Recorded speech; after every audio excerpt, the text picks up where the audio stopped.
Hello and welcome everybody to another one of the CPDSO's weekly webinars. That's the CPD Standards Office weekly webinar. I'm going to be your host, Daniel Still. I am back. I've been away for a few weeks, but I'm happy to be back with you all. I hope you missed me. So today we've got with us Susan Heaton-Wright, and we're going to be talking about facilitating and making an impact virtually in hybrid teams. So it's like a really relevant topic now. Hybrid teams, when Susan first said it to me, I said, did you coin the term? And she very humbly said, no, she could have said yes, because it was new to me. And I'm sure it might be new to some of you today. So we're going to be discussing this today with Susan, and I'm really looking forward to this one. Just going to go through a few little housekeeping bits with you all today. I can see most of you already have your screens turned off, which is great. If you do have your screen on, please do just go ahead and turn that off for us, because this session is going to be recorded, or it is being recorded, and the recording is going to be shared afterwards on YouTube and on social media in general. So please do just have those screens off for GDPR purposes. So just a few more rules for you regarding the chat. So the chat, there's 3 non-negotiable rules that we've got. So any complaints come through to myself. The chat is going to be actually closed and everything's going to be coming through to me generally. But there are going to be moments when the chat is open, because Susan does like to have some engagement. So there's going to be times when the chat is open. We're going to be running a few polls today as well. So at those times, please use the chat responsibly. Do not obviously share any links promoting yourself or anything like that. Just use the chat for whatever Susan's going to be asking you to use it for, and engage responsibly. We do love a bit of engagement. I know Susan does, for sure. So any complaints, please do send them directly to myself in the chat. Just put a C in the front of that so I know that it's a complaint, or you can email me. So my email is right there on your screen, daniel.still@cpdstandards.com. So we still got people coming into the room. Welcome everyone.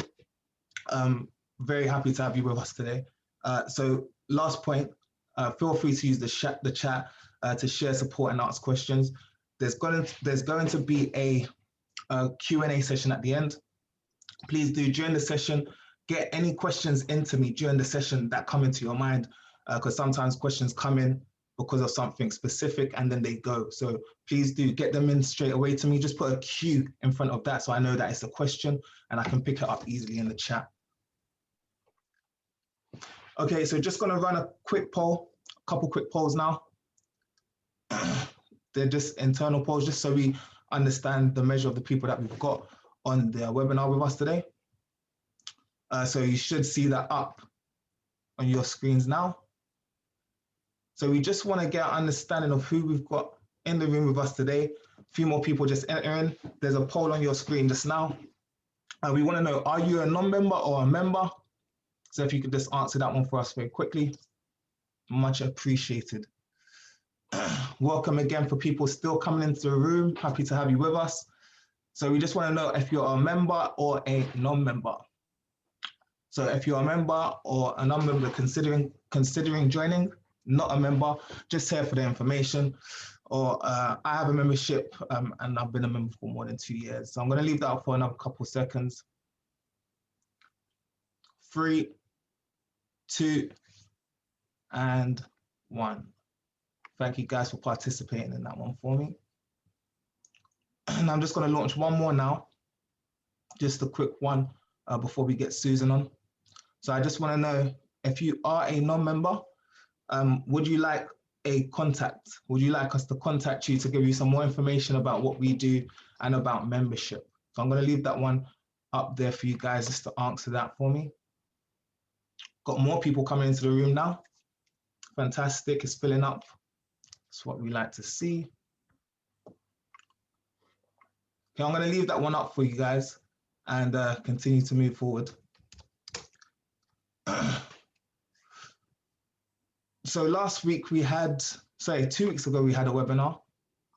And the webinar was around becoming a thought leader on LinkedIn. So please do check that one out. It's on our YouTube channel now. So you can go ahead and check that out after this webinar at some point. It's on our YouTube channel. I'm going to be sharing that link in the chat just now as well, for your easy access.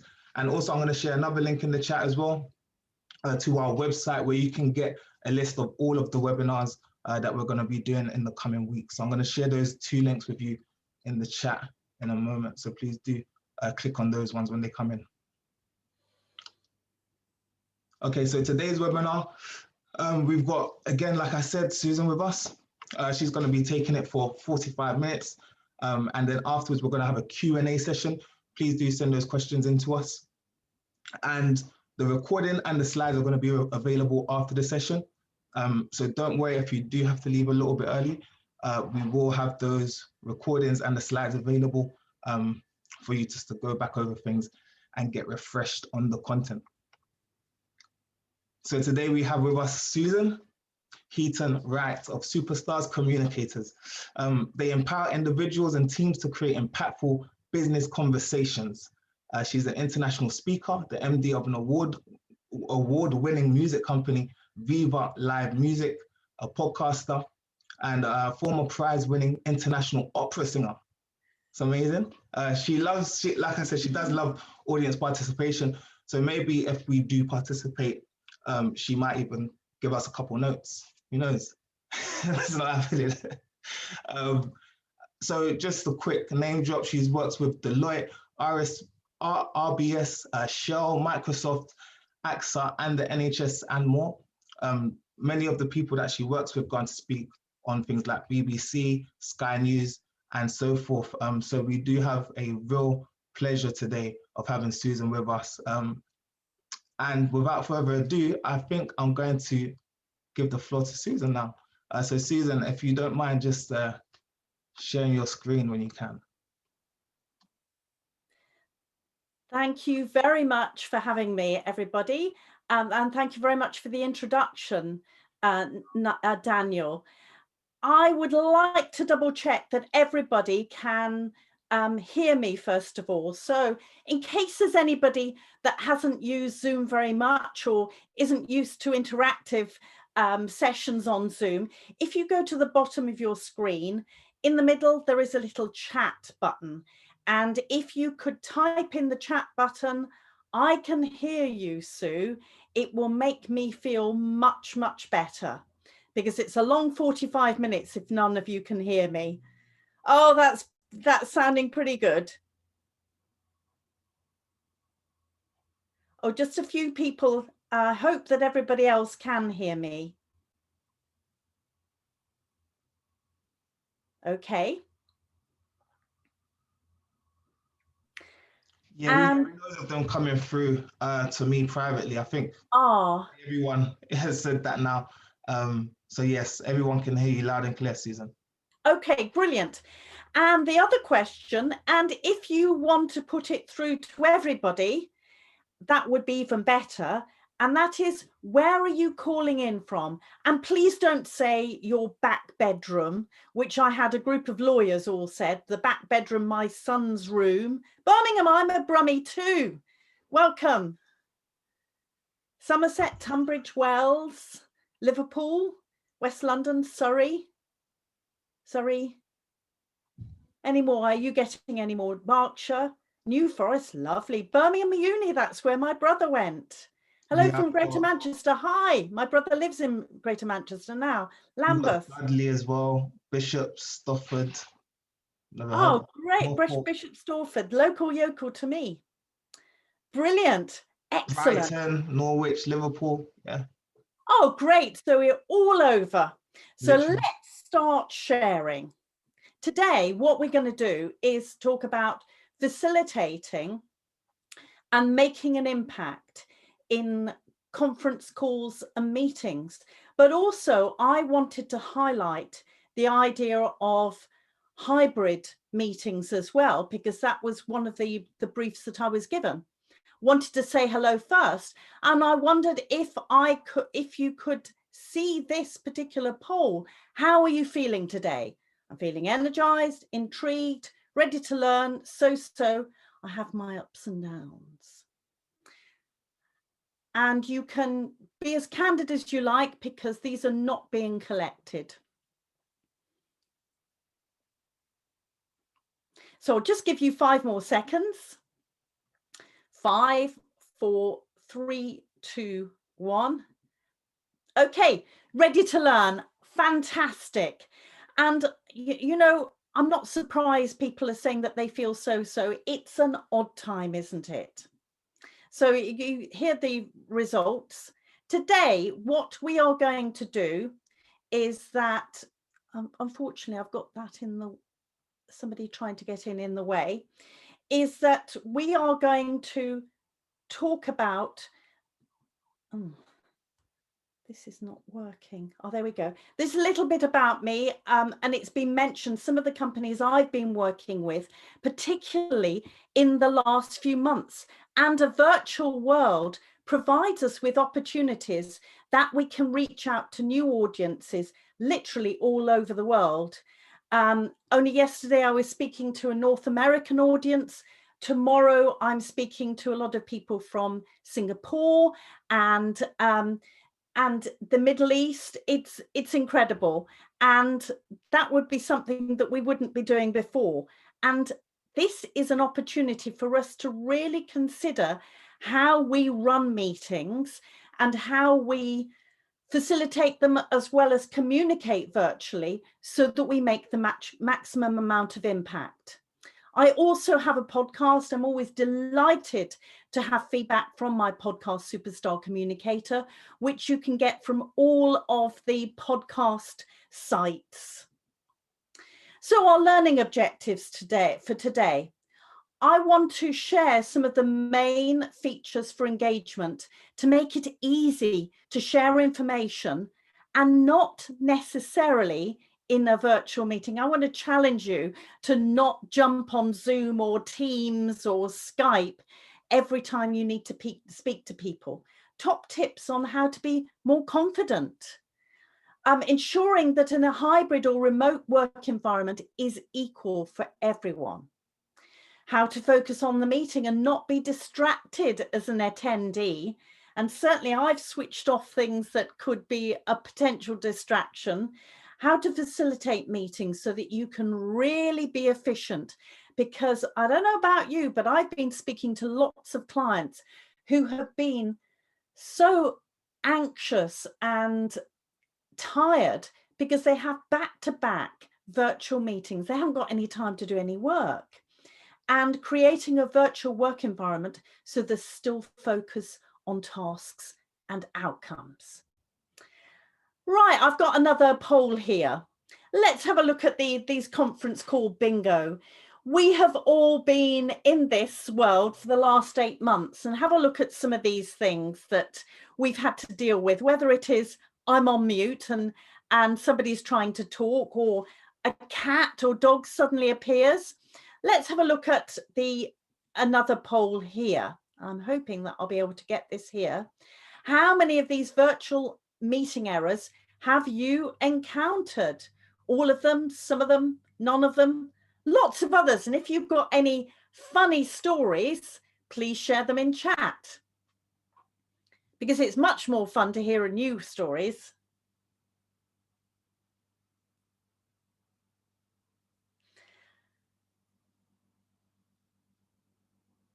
And I will give you another 10 seconds to vote. And if for any reason you can't vote because of your device, put something in chat, and I'm always happy to read those out. So let's have a look at the poll. So most of you have encountered some of these, and let me just double check the chat to see what people have put. I really did get the client in his pants experience. Oh my goodness, Astrid. My new kitten jumped on my head during a call with the head of HR. Whoops. Oh dear. But this is the thing. Someone's meeting, someone had a parrot talking in the background. I hope they weren't swearing. These are all fun things, aren't they? And actually it humanizes us. And I feel that this is a real opportunity to be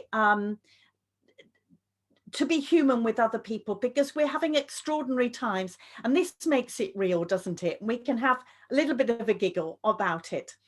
Now, here's the thing, hybrid working. Until this week, there were people that were going to be working in an office. Today, certainly in England, we are now in lockdown. And hybrid working is when there are some people in the office, they might be on a conference call together in the same room, and then there are people that are dialing in. It can be very easy for there to be massive advantages for those people who are together, because there are the non-verbal communication that you are able to pick up that you can't pick up with the people that are dialing in. However, this is not relevant at the moment, but I would say that there are a number of things that we need to think about, because hybrid working can also mean that everybody has a level playing field, that somebody doesn't feel that they are disadvantaged when they are dialing in.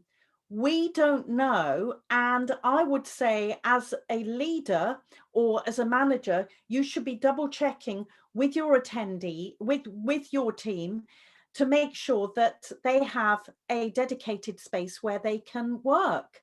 I know of some people who are working literally in the bedroom, sitting on their bed working, while their partner is in the living room, so that they've got their own space. Well, that's going to be more difficult for that person in the bedroom to be able to really participate in long meetings.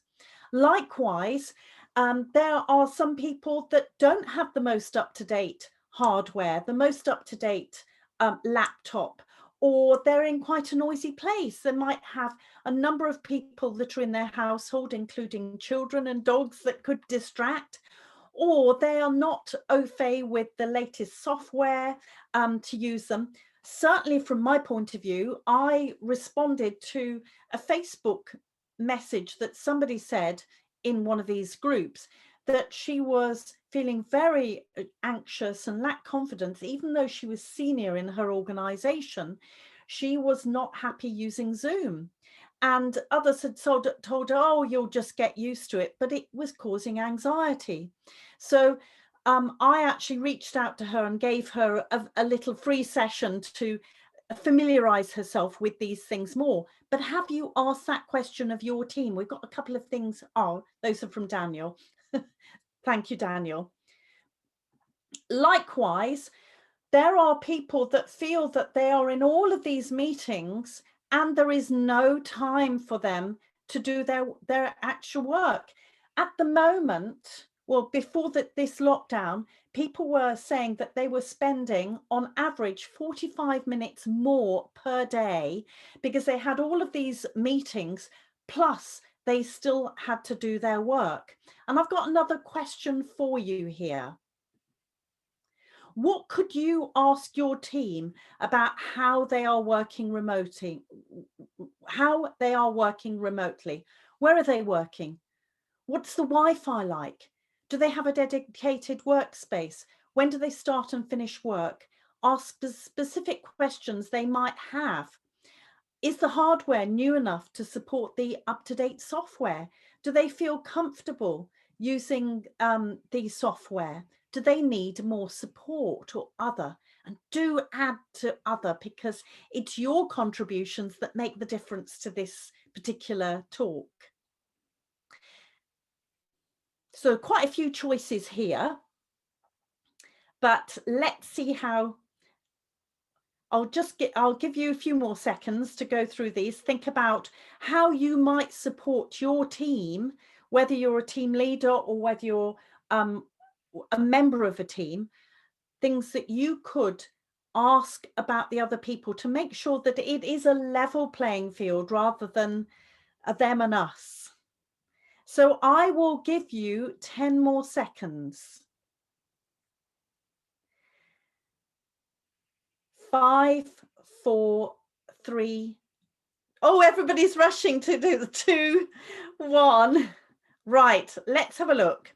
So the top one, top ones are any specific challenges they might have. It's so important to have that conversation, and maybe privately. So in the same way that the first question I asked was, how are you? It's really important that we just double check in with everybody that they're okay. And if necessary, as a leader, have a private phone call afterwards. And do they need some more support? And maybe having some private conversations with your team that might, people might feel more happy about doing that. Do they have any home challenges when working? Absolutely. Ask your team all of these. Yes. And give them the space to be able to tell you privately if necessary. Are there other people working from home with you? Yes. If they feel isolated, absolutely. These are so important because we're not going to work effectively if we have other worries. So we need to keep everything as a playing field, level playing field. If you've got somebody who is working, doesn't have a dedicated space, and they struggle to hear because there's a lot of outside noise, you need to give them support and possibly give them a little bit of leeway with their work and their deadlines, because they've got other challenges with that. Are you okay today, every day? Yeah, I think that's really important to do, Judith. Are you at home with children, and what need to support? Brilliant, Samia. These are really good questions to have. Let's get that level playing field, because actually it's hybrid in another way. Feel they're always at work, so switch off on time. Absolutely. Thank you, Gillian. Yes, you've got to have that homework balance, haven't you?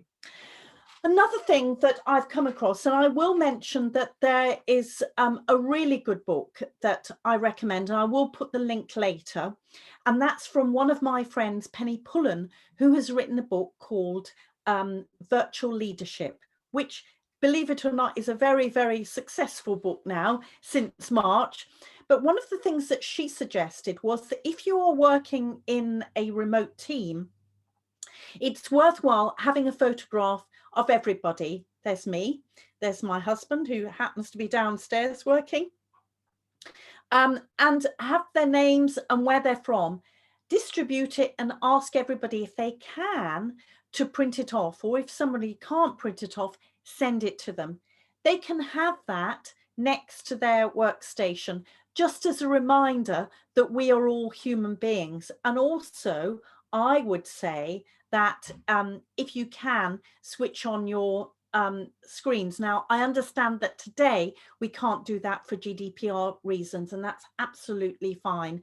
But if it was within a work context, having faces builds that human interaction. And I would say that that is one of the key things for remote virtual working.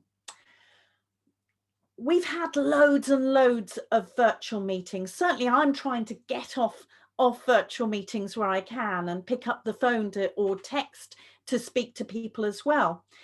But one of the challenges of virtual meetings is the fact that they're not structured very well.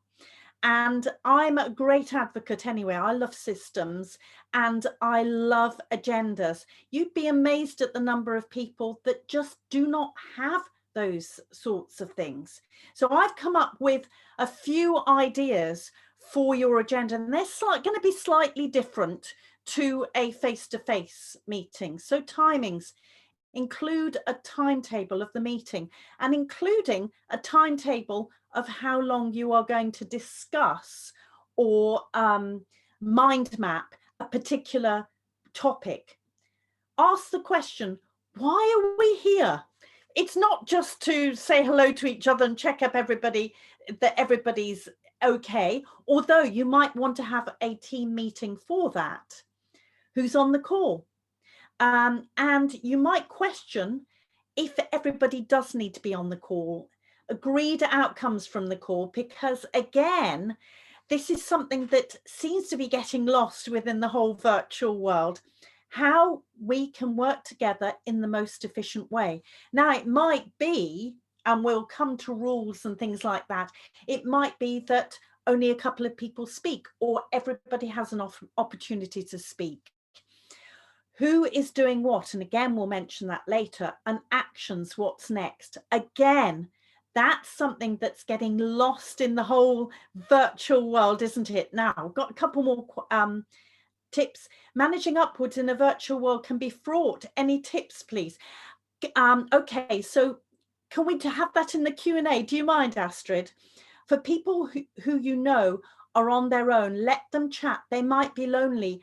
Yes, and maybe you could have at the end of the session or specific session or a specific time within the meeting when you can chat and keep up with each other, because otherwise it can take over the meeting. And I absolutely understand when people are isolated, but if we've only got a specific amount of time for a meeting, we also need to deal with that, and perhaps somebody reach out to that individual, and that can be one of their roles after the meeting.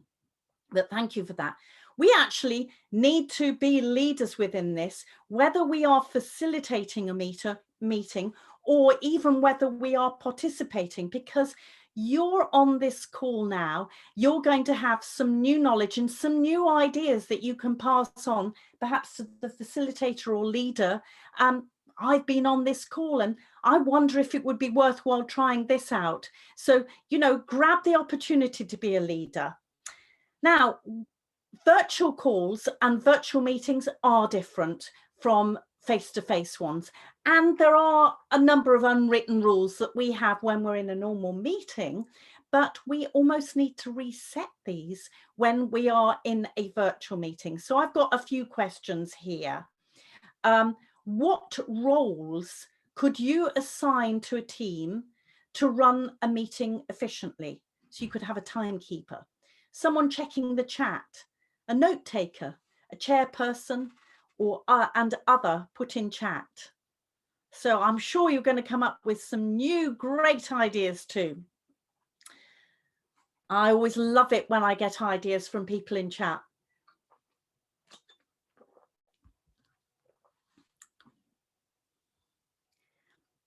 So I'll give you a few more seconds. And if anyone wants to put other things in chat, that's fantastic too. So I will give you 10 more seconds to vote. 5, 4, 3, 2, 1. Okay, so the top one, someone checking in chat, and we've got the lovely Daniel, hooray, who's doing that alongside me, which is just brilliant. But let's have a look in the chat, because the contributions from other people are very valuable. A cheerleader, yes, can I be that, Vicky? A moderator, yes. A note taker, yeah, that was one of the choices. Evaluator, are we on track? Brilliant, that's a good one. A facilitator, yeah, absolutely. Brilliant, you're on this, everybody. Oh, somebody else has written something there. Don't bother with notes, just use record and record chat. Great tip, Gillian. So I would say, as I mentioned before, that it is worthwhile when you're in a meeting to switch on your video. I understand that the reason why we can't do it today. If for any reason you're not able to do it, you can, in your Zoom or Teams or whichever platform you're using, in your account, you can upload a profile photograph, and even seeing a photograph of yourself makes a real difference. And I'll switch mine on a little bit later, because it's, as I've said before, it's the human connection that's really important with these virtual calls. Somebody mentioned facilitator. I always have some really brilliant people that are on my calls, and they're preempting me. There are a couple of slides ahead, but here are some roles that I believe are useful for a facilitator to adopt. So they might, if they're facilitating a meeting, they might assign roles to specific individuals. Now, a little tip here. If you know the people that you're having on, and there might be one or two people that tend to dominate the conversation, assign them a role like timekeeper or checking the chat, because then they not only will they feel that as though they're fully participating, but it will mean that they're more aware that they're not going to dominate the conversation. I'm being very diplomatic here because we have different people in a group, in a team, don't we? And we want to make sure that everybody has a chance to speak. Implement the rules of the meeting, make it very, very clear, and if necessary, make sure that people are reminded about that. Manage the contribution people are making and stop people who are speaking too much.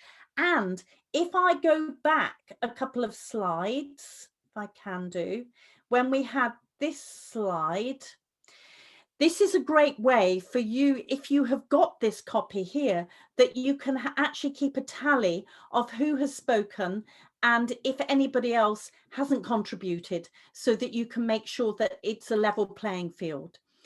Also, assess whether the topic could actually be a conversation with two people away from the call where everybody is watching. It might be a brief phone call between two people, and then they could report back in future. Keep the meeting moving forward and focused on the agenda and the timings, and keep checking with the timekeeper and the agenda so that you are all also on course, and ensure everyone has the opportunity to contribute to the conversation if they wish. I'm sure that there are other things that you would add to this, because actually we've got to get talking, haven't we, when we're in virtual meetings. We don't want to have half of the people just sitting, listening, thinking, when is this over, because I've got loads of work to do. You want to have contributions from everybody. And I believe personally that having times, if you set a certain amount of time for everybody to contribute, maybe 90 seconds, 2 minutes, it means to say that things can get moving. It might be that there are one or two people who don't wish to contribute, or, and this, as an introvert, this is something that I'm aware of, sometimes I want to have a little bit longer to really process what I'm going to say. And I might have made some preparation if I had the agenda beforehand. It might be worthwhile, if you know the makeup of the people that are in the meeting, that perhaps the quieter ones, the more introverted people who take longer to work out what they want to say so that it's really impactful, make sure that they're on the end. That's just something that I have observed. Anyone else? How can we support neurodiverse individuals? Gavin, could we, can that be one of the questions at the end? And a good question. So what rules would you suggest to run a meeting? And I've got a few things here that I have suggested, but I'm sure that there are more things that other people will think of. So video switched on. I know that we haven't got it here. Mute unless it is your turn to speak. Avoid interrupting others speaking. Say your name before you speak. So it might be that there are lots of people in the call, or for whatever reason, we're not able to use the screens. Saying your name can make a real difference, because we don't necessarily hear, we can't necessarily hear voices in quite the same way as when we're face to face. So again, if you've got any other comments, I'd love to hear them.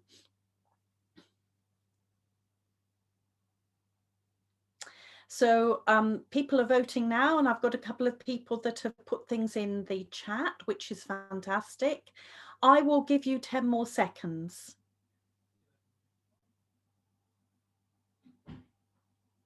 5, 4, 3, 2, 1. Excellent. So let's have a look. So mute unless it's your turn to speak.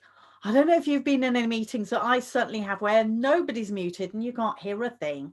Avoid interrupting others when speaking. Yeah, these are etiquette things, and people sometimes have to be reminded of this because it's a virtual, or that they're enthusiastic about a particular topic and just need to be reminded so that everybody can hear. So we've got some things. Don't have an AOB on the agenda. Yeah, that's up to you to put that on there. Brilliant questions. Thanks, Gavin. Treat everyone with respect and be patient. Absolutely. Something to set the scene with respect to psychological safety. Yes, I agree with that. Everyone to have their name on their picture on the video. Very good point. These rules apply to the real world. They do. And these are the sorts of things that are getting lost in the real world because we've been doing it for so long. And maybe this is an opportunity for us to reframe real life meetings now, because we are setting new rules for virtual. That could be good, couldn't it? So here are a couple of suggestions that I've got. Mute when you're not speaking, introduce yourself with your name, speak for 2 minutes or someone is the timekeeper. Instead of interrupting, add something to the chat, which lots of you are doing, which I'm very pleased to see.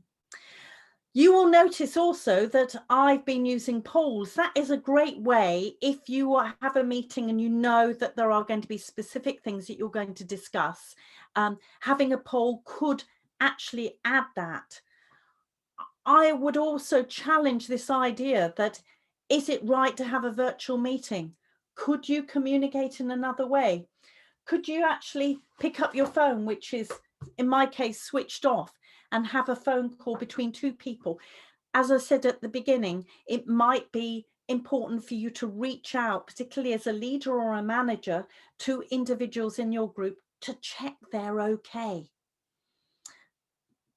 Also, I am a great advocate of project management platforms, so things like Slack, and I know that for Microsoft, they have Microsoft Project, and so you can store all of this information or latest comments on things, and everybody can see where you are with a project instead of having another virtual meeting. Because you can be using that as well. Also, yeah, as I said before, picking up the phone. Another thing for engaging people, I've got a couple of chats, so I'll just double check. Trello, yes, I've forgotten the name of that one. I do use Trello. Give permission for things to go wrong and learn together. Hurrah, love it, Karen. Absolutely, no one died from making a small mistake, did they? And this is part of learning. And actually, it's quite an assertive thing to say, I've made a mistake, without other people feeling that they are going to reprimand you. Another thing, and you will notice with my slides, that I've got strong images that they engage people. If we're having a meeting, one thing you do not want is a spreadsheet with loads of information, unlike the government have had with some of those graphs and things, and you think, oh goodness me, I can't understand that. It disengages because we have too much to look at. But also, I can't, I'd be happy to show you, but we only have a certain number of minutes. But certainly with Zoom and Teams and these sorts of things, there is a whiteboard facility. There is something very powerful about this, because you could be writing on the whiteboard. I normally type on there, and people are going to be engaged with what you say. Or if you are mind mapping a particular topic, that is a great way to discuss that. Likewise, and I've got one of these, I'm not using it today. This is a Wacom facility, and it's a little £50 job that I can fit into my computer, and actually I can draw on the whiteboard, and it's a really good way of you maintaining the interest of the people that are watching. Let's has somebody else got another idea? What? Oh, sorry, it's can you see, it's one by Wacom. the one that I got was about £50, and afterwards I'd be happy to share you the particular product. Okay. But I found that really, really useful, because then it's just another way that you can engage with your audience. And I know that there are going to be some of us who are trainers as well, and these are good ways of maintaining that virtual training. So effective meeting content. I'm sure that there are going to be some other fantastic ideas that you can do, but have short sections. Keep the information top level or headline. Now, my area of expertise is communication, spoken communication. What I would say with that is keep it headline, rather like a news item on the TV or on the radio. If people need more information, they will ask for more information. And the same with the visuals that you have. If you have a really complicated graph or really complicated spreadsheet, it's going to be too much detail and people will switch off. And keep the personal focus. I keep going on about that human connection. Lots of interaction, lots of illustrations, engagement with boards, and you can see that I'm using a pen here. Can you think of anything else? Because I'd love to have your contribution here. In Q&A, could we have a quick demo? Okay. I was hooking up my iPad. Oh, there you go. Right. Yeah, an iPad will work if you've got the right software. So what to consider as a virtual leader? And so I could put Wi-Fi reliability. Could these be discussed with one person or use a project management tool instead? Generational differences. Now, I have to say my mum's 85. She's just got a new laptop, but it's slower for her to learn the new facilities than some other people. And we need, not that we would necessarily have a fantastic 85-year-old person that is in your team. However, we need to understand the generational differences of people feeling more confident using software and hardware. Likewise, if there are specific challenges that people have, for example, one of my clients is profoundly deaf, and there are certain things that we need to do in order to communicate in the most effective way. Technical competence of team members, cultural differences, including if you are having a meeting with people in other countries, are you expecting them to dial in at 3 a.m. in the morning? How to get people to work well together. A job description, seniority, thinking about the different characters and also the seniority, because there's very much more of a level playing field in this situation. I think what those of us who facilitate miss the drawing on the flip chart. Oh, and I bet you've got some of these Sharpie pens, haven't you? You love the colors. I just know it, Karen. Kahoot quiz to wake everyone. Fantastic idea. Brilliant. Oh, I love these. So you as a virtual meeting participant, because actually it's just about you being proactive as well. There are a number of ways that we can be distracted. So what distracts you in virtual meetings? Your phone, email, other household members, pets, children, the fridge, other websites, e.g. social media, or other, and I'm sure you are going to come up with some other great ideas for other. So let's have a look.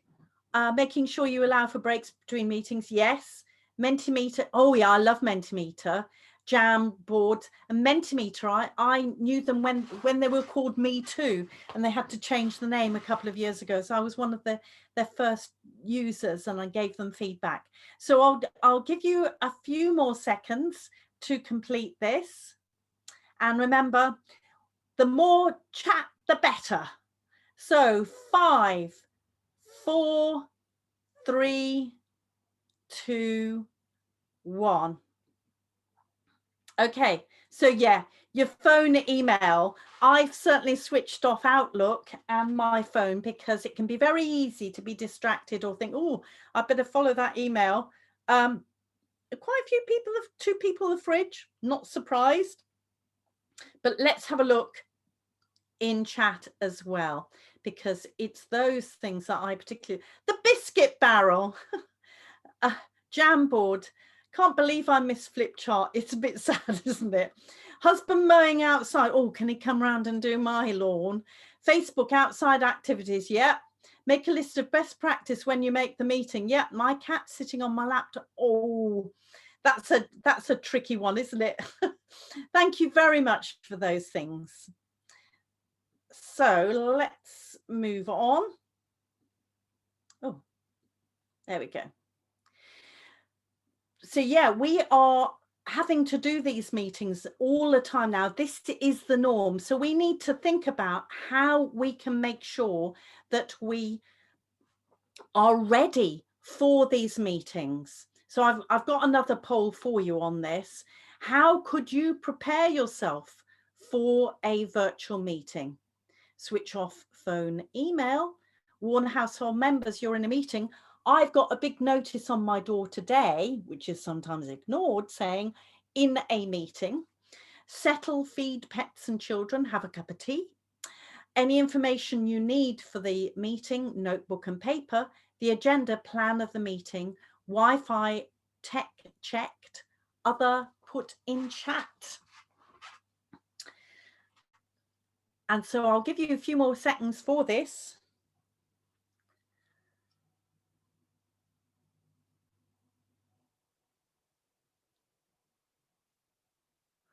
So I'll give you 5 more seconds.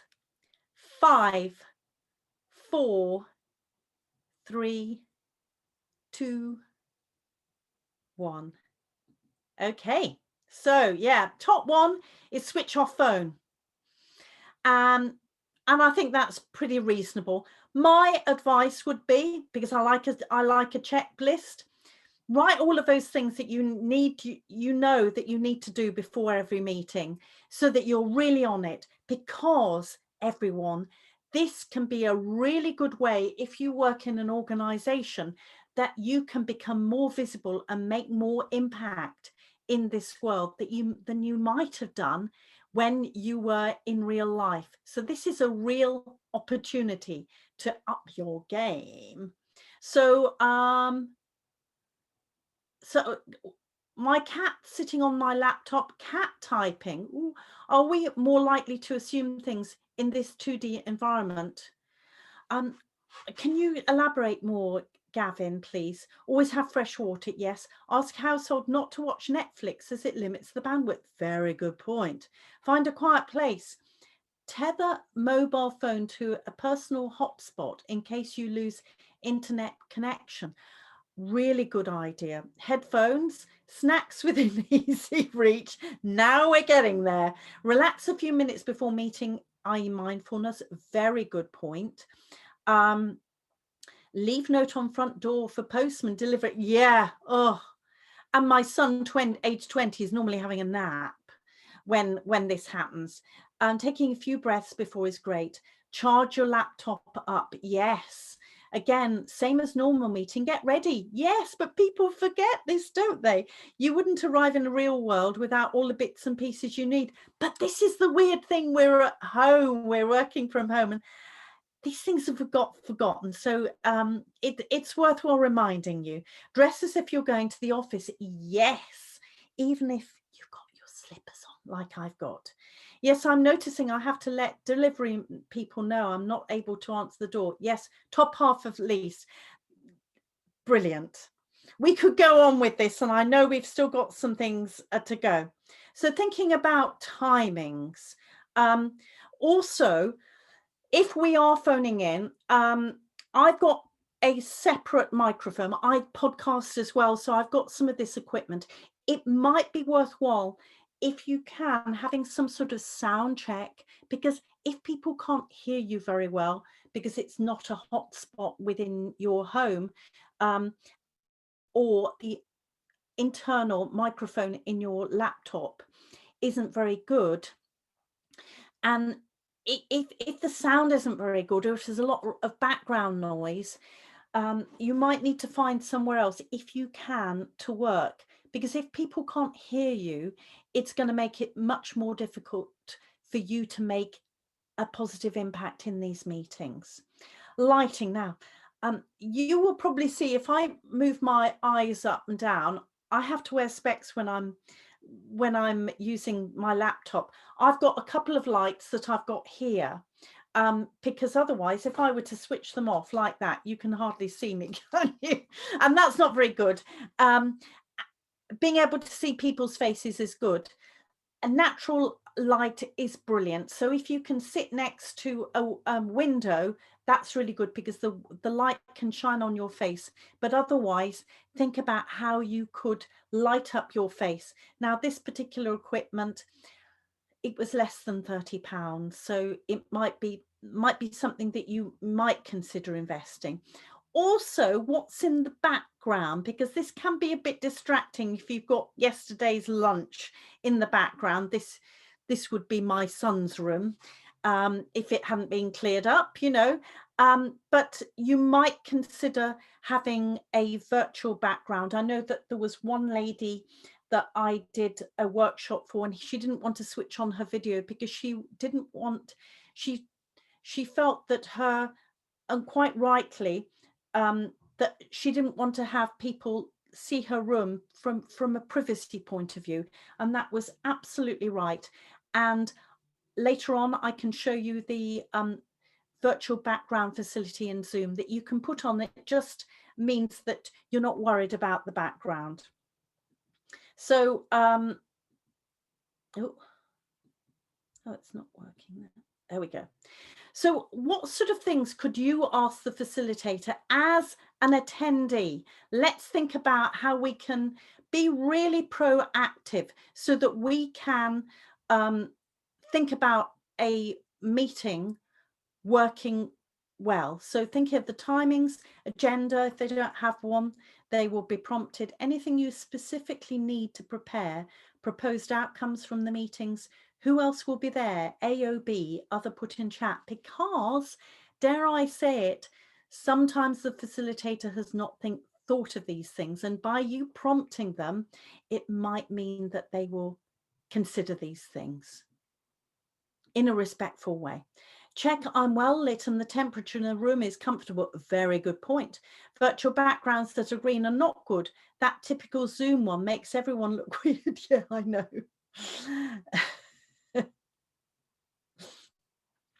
So I'll give you 10 more seconds.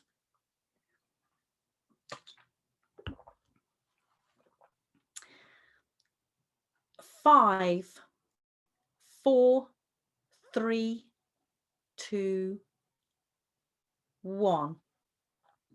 Okay, so we've got the proposed outcomes from the meeting are the top one. And yeah, I think that's quite an important one, because people often forget that sort of thing in this virtual world. We're still getting used to it, and it's a little bit, oh. So let's see what other people are saying. I don't attend meetings unless the purpose is clear. Well done, Judith. I think that's a really good point. Jeffrey says, don't like green screen and virtuals mostly. Don't work. Yes, all the above plus a statement. Oh, it's weird. Statement, oh, I've got lost, is clear. Or, oh, the statement of rules. Yes, rules of engagement. Have 10 minutes at start to do quick personal catch up. Everyone has a few minutes. Yes. And I would say manage that properly, because otherwise you get one person dominating it. Who to contact if I have a technical issue? Very good point. Don't say yes to every meeting. Critical water cooler moments. Yes, really good points. So be an active participator. So thinking about being an active participator, I've given you some ideas there, and do ask the facilitator, do get involved, prepare, of course, so that you can make a really positive impact with this. So Here are the learning objectives. I'm pretty certain that we've covered these things, and I know that there is a chance for you to ask questions now. I have my own app, which is absolutely free, absolutely boom, free to download on Apple or Google Play, or you can scan it now. In there, there is a section called Slides, Notes and Learning, and I have curated some additional blended learning materials, a couple of videos. I'm pretty certain that there is an interview with Penny Pullen about virtual leadership, which is an absolute gem. A couple of articles about why we get tired from constant Zoom calls. And you're very welcome to access those for free. And please feel free to connect with me. I'm on LinkedIn. Do send me a connection request. Facebook, Twitter. I have my own podcast, Superstar Communicator. And, you know, if you've got any questions at all, please don't hesitate to email me.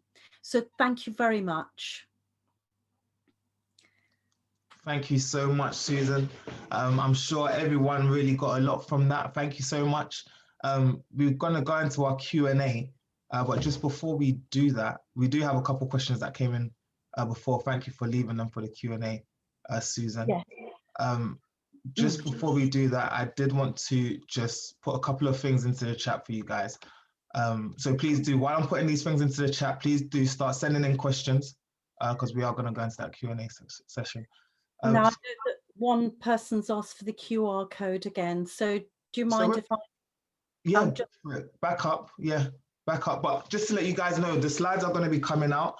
So you will have the opportunity to scan that when you get the slides.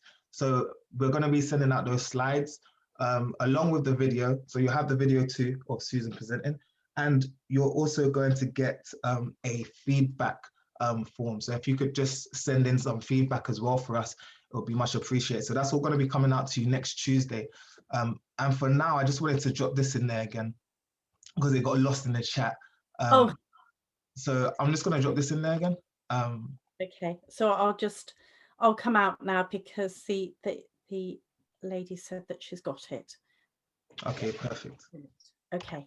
Thank you, Susan. Okay, guys, there's just a few bits for you. So you can obviously check out our YouTube channel. It's best if you do subscribe to that because then you will get the content like Susan and all of our other speakers on there. We do upload them afterwards. And then also there's a link there as well to our website where you can catch out all of the up and coming webinars. So let's go on to this. Let's go on to the Q&A section. Please do send in any questions now. I'm going to start with the one from Astrid. You spotted that one, Susan, didn't you? The one from Astrid, and that one was... Remind me, because obviously... Of course, I didn't expect you to... With respect, Astrid. No, no, you're good, but that would be absolutely amazing. So managing upwards in a virtual world can be fraught. Any tips, please? I believe it's down to the facilitator to make sure that everybody sets the ground rules. The facilitator might not be the most senior person in the room. And also, if there are more senior people, they might not have the amount of time to spend in those meetings. So if you can say to them, look, we want to make sure that this meeting is as effective time-wise as possible.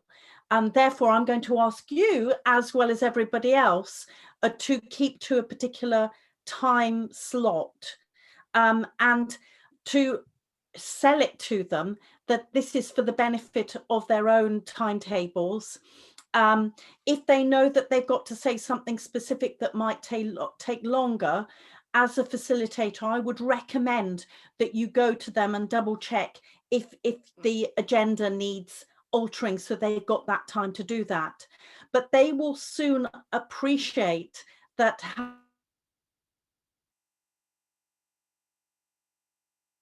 Hello. Can everyone still see and hear Susan?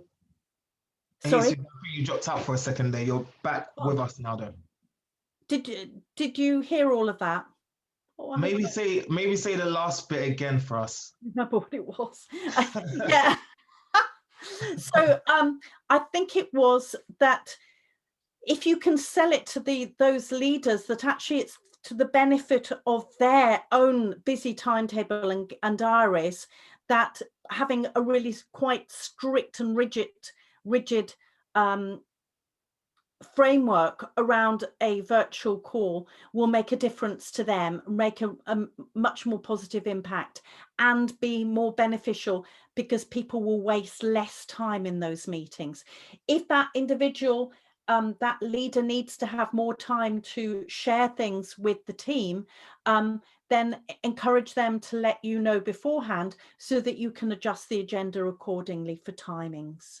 Definitely. Okay, we've got another question here as well from Gavin that came up during the webinar. Is how can we support neurodiverse individuals? I think that this is a really, really important question.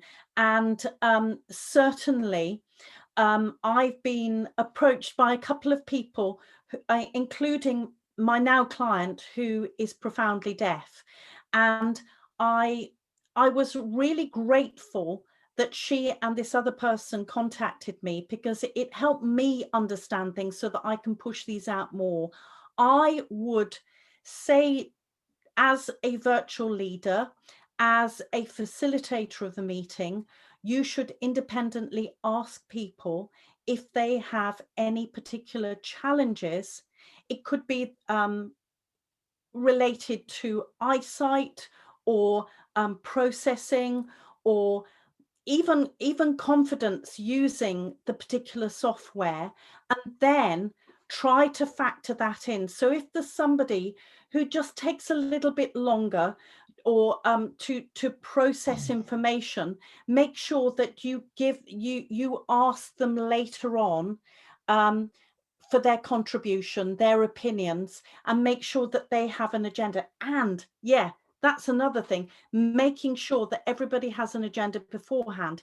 If there is somebody who, like my client, who's deaf, and so she looks up like this so that she can see words, so she reads those from the conversation, make sure that everybody is aware that it's not that she is being that she's not engaged in the conversation, but that there is a proper reason for that. It might be that if somebody is hard of hearing, or perhaps they can't see, that there could be one person in the team that could support them. However, are there ideas that other people could suggest as well? Because other people might have more experience of this than me, and I'm always wanting to learn. Thank you. Any suggestions? Any But suggestions? I think in the first instance, we have got a couple of suggestions that have come fantastic. through on some other things. Yes. So we've got Kareen. She says, a great tip for using Zoom: hide yourself from view so you can focus on the person in front of you and not be distracted by your bad hair or your good looks. Or your good looks bit. But she said, or your bad hair. So, you know, you don't want to get distracted by yourself, basically, is the point. So it might be a good idea to cover that so you can actually... Obviously, you have all, you've switched off your videos, but one of the first things that I always do, and I would say normally if it was to a group where it wasn't being videoed and there are no GDPR issues there, is that you can go to the screen of the person who is speaking. It's the top right hand corner, and there is a drop down menu with the 3 dots, and you can pin that person's screen, so that then it's no longer about you think, oh goodness, my hair needs doing. So that's what I would do first of all. And then also in the top right hand corner there is view, and you can select speaker or gallery where you've got everybody. So you could do it that way. Hide self view is awesome. So I would go for the speaker option. Okay, but perfect. you know, other people might have other ideas on that. Just a couple other ideas quickly before we go back to these questions. Jerry says, adopt a lean agile principles of how to include everyone's opinion basically into the conversation. So there's nothing worse than sitting in a virtual and feeling that you're not having an option to get across your opinion. Yeah. So coming up with some ways that you can get everyone involved. Do you have any ideas around that, Susan, on how to make sure that everyone gets a chance to contribute?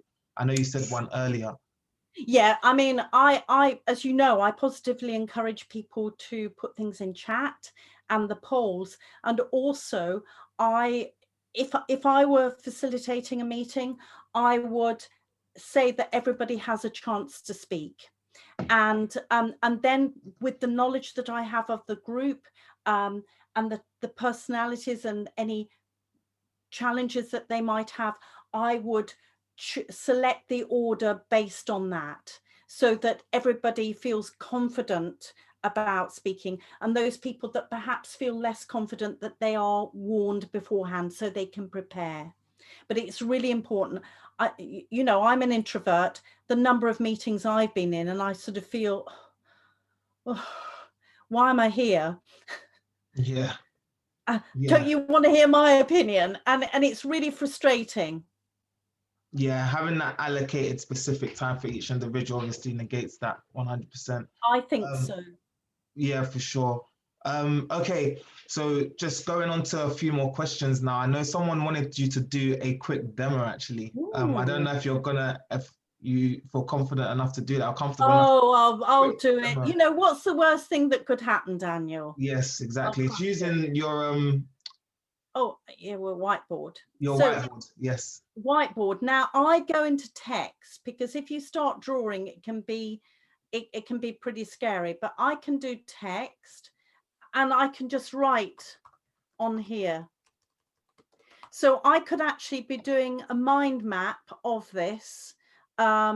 This is my idea to, and you can do that and you can save it afterwards. So it's just another way that you can do that. If you're really, really clever, and you feel confident with a pen, you can do that with a pen. But for me, I use text at this stage. Couple more questions. So Lara sent in a question. She asks, are there any resources for trainers to make Zoom training more engaging? And yes, there definitely is. So obviously, Susan's used a few today. It's been a really engaging session. Go on, Susan. Yeah, absolutely. And I mean, I've really highlighted some of the main things that I use.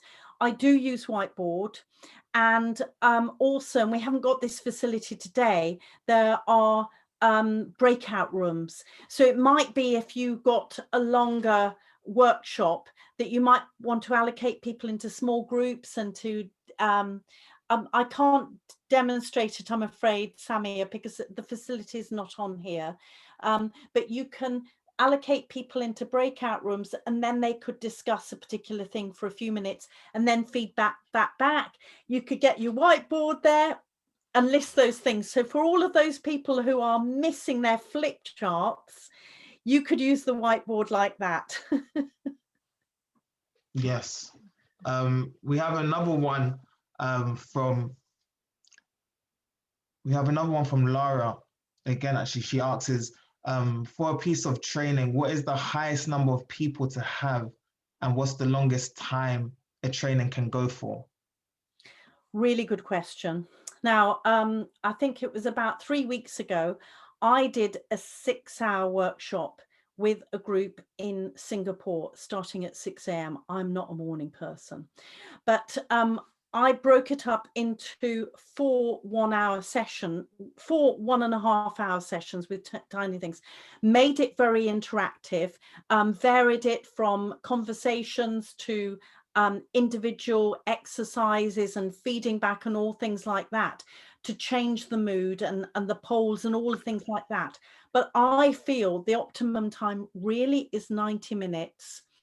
However, I know that some clients are wanting longer because they remember the old days when we would do longer.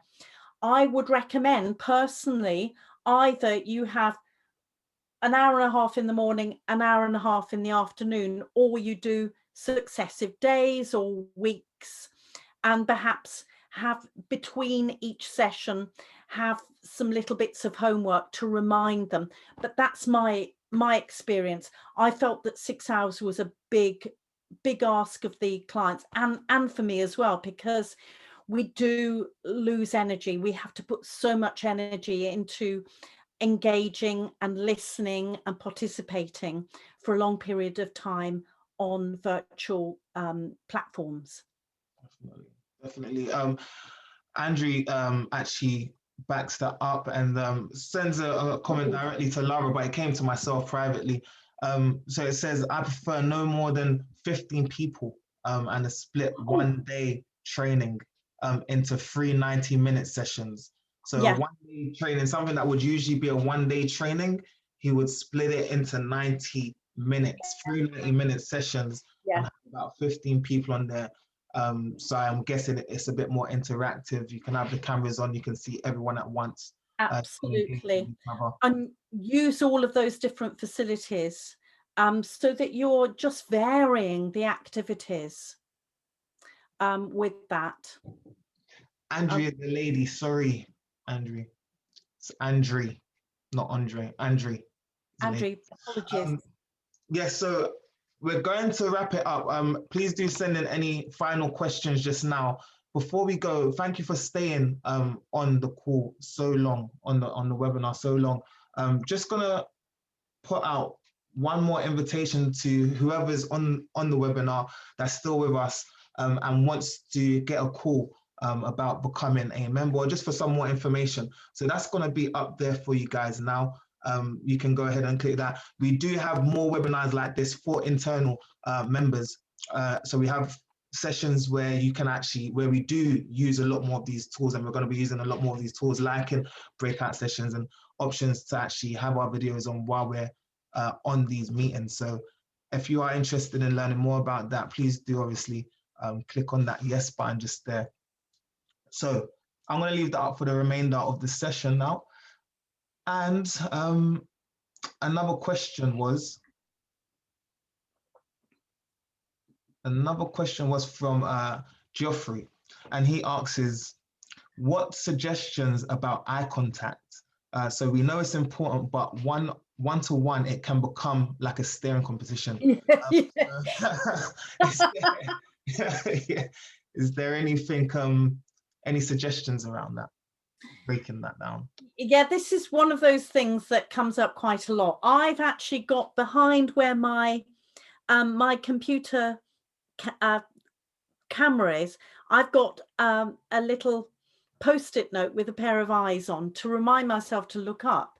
But the thing is that it's very easy to look down, because particularly if we can see pictures or screens of other people, it's natural to do that. I mean, I would say, and I'm still working on this, to look upwards if you can, but we know it's very difficult to maintain that, because when you're on a screen, it does look as though you're in a horror movie if you're looking up at the other person all the time. You don't want to do that with people.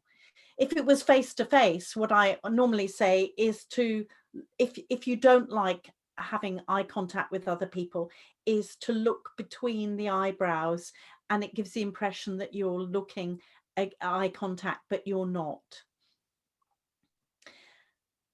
It's a work in progress. Ask me in 6 months. But I hope that sort of answers the question.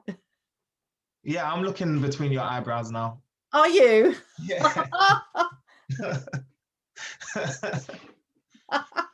Well, thank you so much for today's session, Susan. I've really appreciated it. I've really enjoyed it. I love the engagement. I know people, they stayed on right until, up until the Q&A session. So I know the presentation, people really appreciate that. So thank you so much. Just gonna send in this chat again for the last time. Up and coming sessions, please do get onto that link, sign up for some up and coming sessions. We've got one next week, the week after. So please do check that out. And Susan, do you have any last words? Just go for it. And remember that if you've got any questions at all that you want to ask me privately, please feel free to connect with me on LinkedIn or ask a question on my website. very, very happy to support you, and good luck. Brilliant. Thank you so much, everyone. Have a great afternoon or morning, wherever you are. Those slides, the video and the feedback form is going to be coming out to you next week. So please do participate in that feedback form. We do appreciate a bit of feedback so we can tailor these even more for you. Thank you again so much. Enjoy your afternoon wherever you are, and we will see you next week. Thank you so much. Bye-bye. Thanks for listening.